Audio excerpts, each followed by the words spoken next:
when you arrived at it, did you know about the background of the Playposium and what had happened before? Sort of. So I didn't know a lot of detail about the Playposium. I've been to another event called Playful Learning up in Leicester a few years ago, which was similar in tone, in that it is, it was an academic play conference, and it was a mix of people, like researchers who study play as an academic field, and academics who use play in their teaching. For example, teaching nursing students, teaching advanced medical practice, things like that.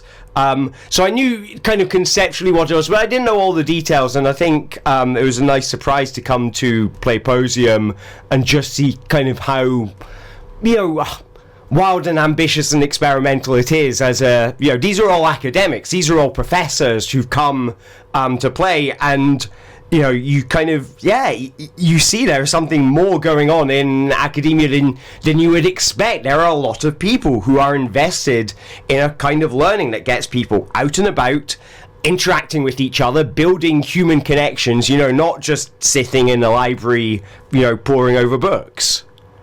Right. But, so I can't really ask you, I'll have to ask somebody else about the professors of play and the Playposiums that have been in the past. I can tell from YouTube there's been 2 or 3 in the States. That's right. Which is where it usually is. Yes. So, I think it sort of began as a movement about 2019, I think. So I was speaking to some of the original organisers, and it was out in America. And apparently, academic funding in America is quite difficult at the moment, and they said, well, let's move it about. And the professors here at Exeter who'd been to previous ones and really enjoyed it said, well, how about we pick up the mantle? And so they kind of collaborated with the original team out in America to bring the Playposium here to Exeter. Right. And I think the business school has got quite involved in it. That's correct, yes. And they've got a big top behind the business school? That's right. There's a big top, big red circus tent behind the business school. And they've got all the stuff laid out in there for people to coalesce and give playful presentations, and where people can stand up and run around and stuff like that. And do you think that's made a difference? I mean, if people had just been inside the normal business school buildings, would it have been the same event? I don't think so. I mean, the difference would have been it might have been air conditioned, so that's been a bit of a challenge this week. Right. But I think there is a thing of, you take people out of a normal space. I'm in I kind of bridge video games and theatre. Right. And so for me, my background was always as a video game developer. But it was, the play was the thing that was more important to me than the technology. And it's like, okay, how can you use video games to get people connecting to each other and expressing themselves, and maybe give them permission to do things that they wouldn't normally do. And sitting in front of your computer screen, in your office chair or on your sofa or whatever, that doesn't really entice you to come out of your shell, but you can use everything, whether it's the hardware, whether it's the kind of the design techniques of video games. You take them into a new space. How about we do this in a library? What happens when we use the books in the library as controllers or something like that? You take the principles of video games, you take the principles of play into a totally new space. For me, it was the theatre, and it totally opens them up. It turns them into something new, and people connect with it in a new way. So you're using the word play in a couple of senses there, I think. Yep. So you play as in the Playposium, how most people are using it there is like games between people. Yes. But if you're talking about a theatre and a play, yes, you're talking about a script, possibly, or a design of an event.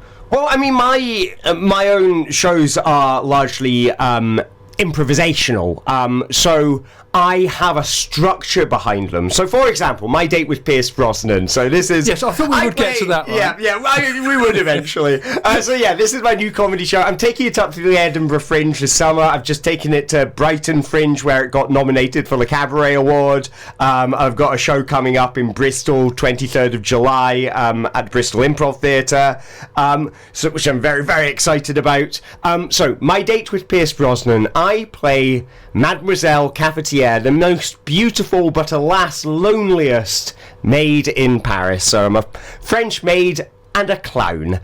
So I've got a red nose, red rosy cheeks and everything. And I land a date with a magical talking dummy of Pierce Brosnan. Now, this dummy of Pierce Brosnan is controlled by the audience, so they can type into their phones. They just scan a QR code, that takes them to my website, where they can type what they want Pierce Brosnan to say. Anything they type, he will say aloud over the speakers, like automatically.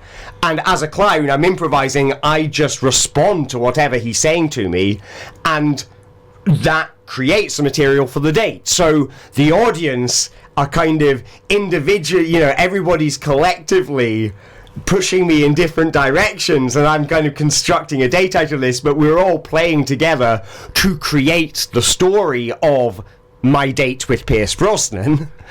So, it's very improvised, but it is structured into bits. I built the technology to do that, which kind of guides people to how they're going to interact with this show, which is by sending these anonymous messages. And I like the anonymity of it, because it means people who are maybe a bit shy, they still get just as much opportunity to take a risk and put the boat out and maybe type in something they wouldn't normally say, as the more confident people who are more used to taking that kind of risk. So you might be the shyest person in the room.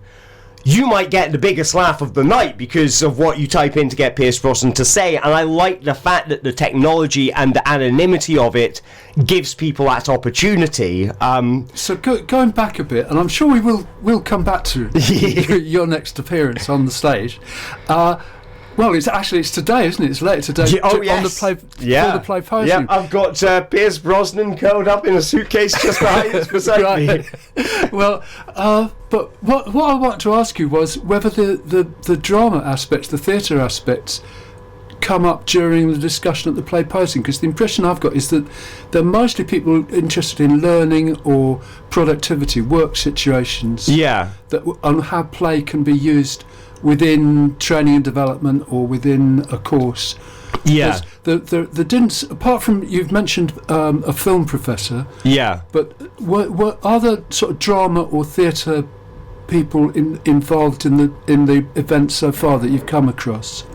Not that I've come across so far. I mean, I wouldn't be surprised if I've just not bumped into them. There's a lot of people. There's over 100 people at this thing. Right. So, but I haven't yet, and that is, that's interesting. I think, there are definitely connections between, scripted theatre and what we're doing, and I think one of the interesting distinctions is, people play in different ways, just like.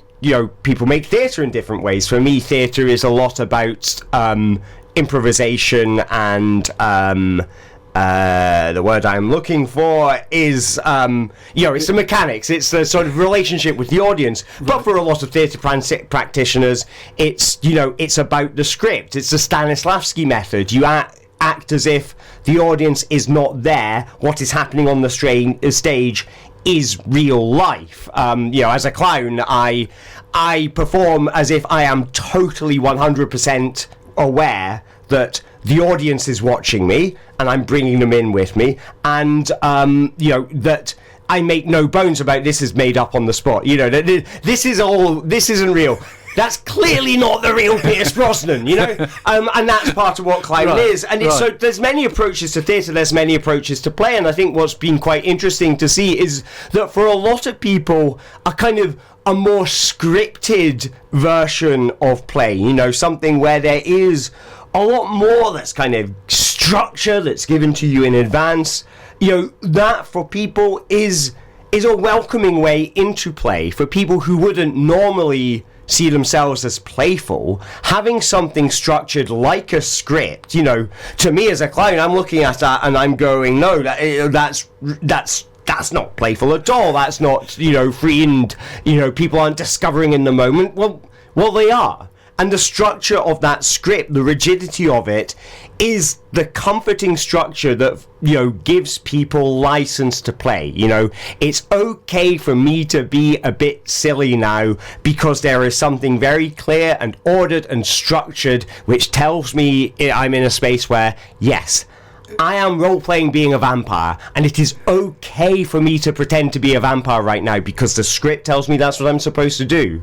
So yeah, I mean, structure itself can be very playful because it gives people permission to do what they wouldn't do otherwise. Yeah, I think that's how pantomimes work. The audience no, it isn't. Well, it's not. Sometimes seems to be that however chaotic it seems to be, that there is a plot of some sort. Exactly. There will be a destination of some kind.